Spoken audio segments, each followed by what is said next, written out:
পুলিশকে আগুনে পুড়ে মারা হলো। বিনিময়ে আমরা জাতির কাছে প্রশ্ন আমরা কি পেয়েছি, কে পেলাম? আপনারা আমাকে দেখতে পাচ্ছেন, আজকে আমি আপনাদের উদ্দেশ্যে কথা বলতেছি রিস্কায় বসি। মূলত কিন্তু আমার রিস্কাটা আমার কাছে কিন্তু থাকার কথা না, আমার কাছে ছিল অস্ত্র।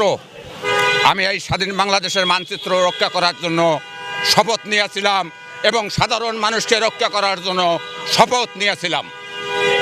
তাহলে আজকে প্রশ্ন করতে পারেন আমাকে, আমি রিস্কায় বসি কেন কথা বলতেছি? আমি 26টা বছর সরকারি চাকরি করছি। এই স্বাধীন বাংলাদেশের কর্মকর্তা আমাকে এমনি অফিস থেকে বিদায় করে দিছে। তাহলে আমি গবেষণা করে দেখতে পারলাম 71 সাল থেকে আজ 54 বছর অতিবাহিত হলো দেশ স্বাধীন হওয়ার। এই 54টা বছর যখন দেশ স্বাধীন হওয়ার অতিবাহিত হইল, 71 সালে 30 লক্ষ লোক হত্যা হইল। ওই কয়েকদিন আগে কিছু ছাত্র ভাই হত্যা হলো, কিছু পুলিশকে আগুনে পুড়ে মারা হলো। বিনিময়ে আমরা জাতির কাছে প্রশ্ন আমরা কি পেয়েছি, কে পেলাম? উদ্দেশ্য ছিল কি? দুঃখী মানুষের মুখে হাসি ফুটবে। বাংলার মাটিতে 54 বছর অতিবাহিত হইল, দুঃখী মানুষের মুখে কিন্তু হাসি কোন দলের নেতা এখন পর্যন্ত ফুটাইতে পারেন নাই। প্রিয় দেশবাসী, এই ক্যামেরার মাধ্যমে স্বাধীন বাংলাদেশের 18 কোটি মানুষের ঘর ঘর আমি বার্তাটা পৌঁছে দিতে চাচ্ছি।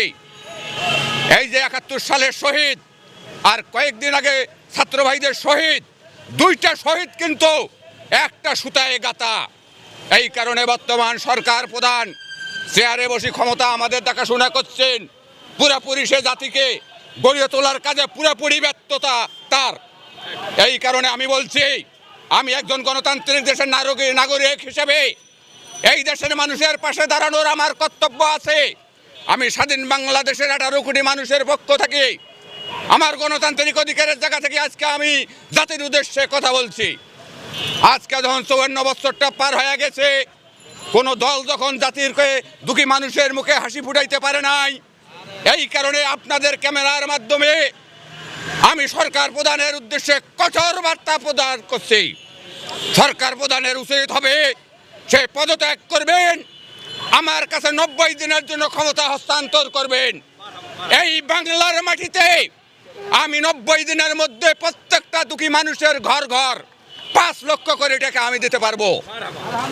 দ্বিতীয় অঙ্গীকার করতেছি জাতির উদ্দেশ্যে, আমাকে যদি দেশের মানুষ ক্ষমতায় বসায়, আমি 90 দিনের মধ্যে এই বাংলার মাটিতে কলমচর মুক্ত বাংলাদেশ করব। আরো ঘোষণা দিতেছি ক্যামেরায়, আপনারা লক্ষ্য করলে দেখেন, এই যে বিচার বিভাগ, কেউ যদি বিচার করতে যায়, কেউ যদি মামলার নালিশ করতে যায়, 20 বছর, 30টা বছর, 40টা বছর তাদের মাঝ থেকে চলে যায়। আবার কেউ যদি মামলায় পড়েন, ওই মামলাটা পরিচালনা করতে দেখা যায় তার পুরো পরিবার নিঃস্ব হয়ে যায়। তার মানে কি?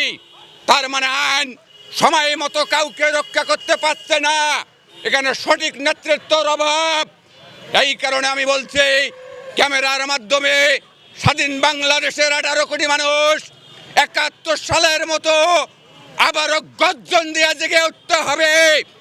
আমি বলছি, এই বাংলার মাটিতে যতক্ষণ পর্যন্ত দুঃখী মানুষের মুখে হাসি ফোটে নাই, ততক্ষণ পর্যন্ত আমি আপনাদের সঙ্গে আছি, সঙ্গে থাকব।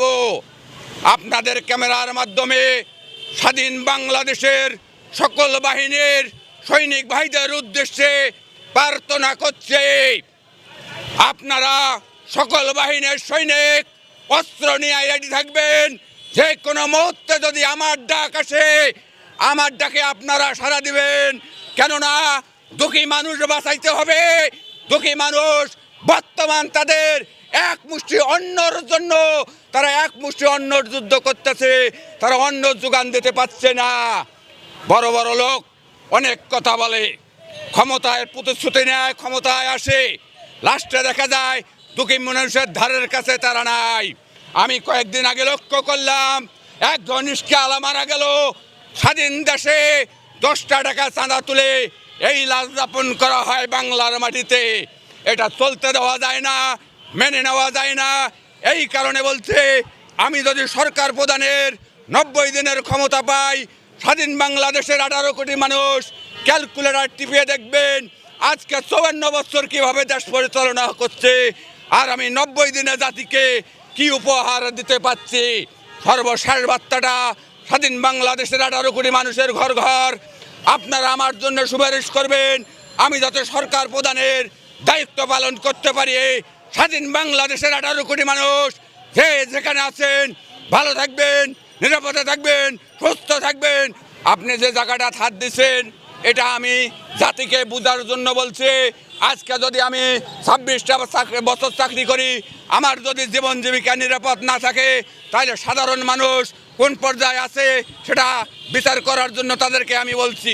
আমার হাতে অস্ত্র থাকার কথা, আমার হাতে রিস্কা থাকবে কেন?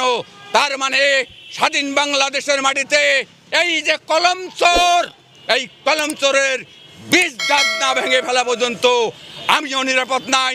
এই স্বাধীন বাংলাদেশের 18 কোটি মানুষ কেউ নিরাপদ নাই এই কলম চোরের কাছে। চিন্তা করতে পারছেন যে আমাদের দেশটা এখন কোন পর্যায়ে গিয়ে পৌঁছেছে? আমরা যখন ছাত্র আন্দোলন করলাম তখন নতুন একটা রাষ্ট্রের স্বপ্ন দেখেছিলাম, যে রাষ্ট্রটা নতুন রাষ্ট্র হয়েছে, একটা সম্ভাবনার রাষ্ট্র ছিল। আমরা সেখানে মনে করেছিলাম যে আমরা স্বাধীন, আসলে আমরা স্বাধীন না। এখনকার যে সরকার তারা ব্যর্থ হয়েছে, যে সচিব আছেন জাহাঙ্গীর সে ব্যর্থ হয়েছেন, তার পদত্যাগ দাবি করছি। এবং যে শিশুটি খারাপ স্পর্শের শিকার হয়েছে তার যাতে সুষ্ঠু বিচার পায় সেই জন্য আমরা সবাই আজকে লাঠি আন্দোলন করছি। দেখেন, আপনাদের খুবই সৌভাগ্য যে যে ধর্ষক সে কোনো উচ্চবিত্ত মানুষ না, সাধারণ ক্লাসের, সেইখানেও আপনারা কিছু করতে পারছেন না। আর যারা আপার ক্লাসের, যারা আইনের মানুষ, তারা যখন একটা বেআইনি কাজ করে তাদেরকে আপনারা কিভাবে পাকড়াও করবেন? তাদেরকে তো পাকড়াও করতে আপনারা সক্ষম হবেন না। সো আপনাদের সৌভাগ্য যে আপনারা একটা দারিদ্র পরিবারে সেখানে ধর্ষণের শিকার হয়েছে, সেই শিশুটিকে আপনারা রক্ষা করতে কথা বলতে পারছেন। কিন্তু যখন আমার সাথে ঘটনাটা ঘটেছে আপনারা কেউ কথা বলেন নাই ভয়ে, কারণ আপনারা চাকরিচ্যুত হবেন। কারণ আমি উপদেষ্টা হাসান আরিফকে নিয়ে কথা বলেছিলাম। একটা ব্যর্থ সরকার, তার কাছে আর কিছু আশা করা যায় না। আমরা এটা মেনে নিয়েছি যে এই সরকারটা ব্যর্থ হয়েছে, পুরোপুরিভাবে ব্যর্থ হয়েছে। আমি বলবো কি, আপনার যোগ্যতা কি? আপনি যে এখানে বসে আছেন কিসের ভিত্তিতে, কিসের মতের ভিত্তিতে, কার ভিত্তিতে বসে আছেন? গণ অভ্যুত্থানের আপনি নারী দেখছেন না? যখন আর নারীরা যখন লড়াই করছে, একটা ছেলে যখন একটা ইট মেরেছে, যখন একটা বাড়ি দিয়েছে, তখন পাল্টা যে মেয়েটা যে প্রতিবাদ করেছে তখন কি বলেছে মেয়ে নাকি অন্য ছেলে? তখন কি এটা ভেদাভেদ ছিল? তখন এই ক্ষেত্রে যখন নারীর উপর এত হামলা, এত নিপীড়ন, তখন তো আপনার কথা আসে নাই কেন? আপনি কাদের উপর বসে আছেন? আমাদের উপরে তো বসে আছেন। আপনি যদি আমাদের নিরাপত্তা দিতে পারেন তাহলে আপনার ওখানে বসার কোনো অধিকার নেই। আপনি অবিলম্বে পদত্যাগ করতে হবে। আসিয়া হচ্ছে মাগুরা জেলার মেয়ে, আমাদের ছোট বোন, 8 বছর একটা মেয়ে। আমি যদি বলি, এখন অনেকে বলে যে আমাদেরকে বলে আমাদের পোশাকের সমস্যা, তাহলে বলবো ওই মেয়েটা কি দোষ করছে যে পর্দা করতো, যে হচ্ছে মাদ্রাসায় পড়তো? আমার বোন যে আসিয়া, যার কথা আপনি বললেন, ও কি দোষ করছে? ও কি বুঝে এগুলার? বলেন, 8 বছরের একটা মেয়ে, ও কি বুঝে? আমাকে উত্তর দিবেন আপনারা? পারবেন না। কি উত্তর দিবেন আপনারা? দিতে পারবেন যে ওই একটু মেয়ে কি বুঝে? ও খুন, দর্শন, নিপীড়ন এগুলা কি বুঝে? আমরা অবিলম্বে প্রকাশ্যে শাস্তি দিতে হবে। এই যে আমাদের ট্যাগ দিচ্ছে শাহবাগ, এই শাহবাগের যদি না থাকতো তাহলে এই জেলায় অবদান কখনোই সম্ভব ছিল না। আমি যে মার খাইছি আমার খবর আজ পর্যন্ত কেউ জানে না। আমি এখন পর্যন্ত প্রকাশ্যে আসিনি, কিন্তু যখন আমি নিপীড়নের সামনে পড়ে যাচ্ছি, আমি ধর্ষণের সামনে পড়ছি, আমার রাষ্ট্র আমাকে কি নিরাপত্তা দেয়? কোনো নিরাপত্তা দিচ্ছে? আমাকে দিচ্ছে না। তাহলে আমাদের আবারও বিরোধ রাস্তায় নামতে হচ্ছে আমার নিরাপত্তা নিশ্চিত করার জন্য। আমাদের দেশে যে অহরহ গত 1 মাস 1.5 মাস 3 মাসে যে অহরহ নারীর উপর নির্যাতন, বিচার বহির্ভূত হত্যা মামলা, বিচার বহির্ভূত যে হত্যাকাণ্ডগুলো ঘটছে নারীদের উপর, শিশুদের উপর যে ধর্ষণগুলো ঘটছে, এবং রিসেন্টলি শিশু আসিয়ার উপর যে ধর্ষণের সে যে ধর্ষণের শিকার হয়েছে তার জন্য আসলে আমরা এখানে দাঁড়িয়েছি। আমাদের দেশে যে স্টেটের যে দায়বদ্ধতা ছিল তার নাগরিকের উপর ধর্ষকের সর্বোচ্চ শাস্তি দেয়া, ধর্ষককে আটক করা এবং সচেতনতা তৈরি করা এবং আইনের সঠিক প্রয়োগটা নিশ্চিত করে জনগণকে নিরাপত্তা দেয়া, এই জিনিসগুলোর যখন অভাববোধ তৈরি হয়েছে সেটার প্রতিবাদ হিসেবে আসলে আমরা আজকে এখানে দাঁড়িয়েছি। আসলে এই জিনিসটা কখনো নাম্বার দিয়ে তুলনা করা যাবে না। একজনের জন্য একজন ধর্ষণ হলেও সে দায়বদ্ধতা রাষ্ট্রের নিতে হবে, 10 জন ধর্ষণ হলেও সে দায়বদ্ধতা রাষ্ট্রের নিতে হবে। 2019-20 সময়েও 1000-এর উপর 2000-এর উপর নারী সে বছর ধর্ষিত হয়েছিলেন। তো প্রত্যেক বছরই হয়তো এটা বাড়ছে, হয়তো এটা কমছে। সো এই পারসেপশন তৈরি করে আসলে জিনিসটাকে হালকা করে দেওয়া উচিত না।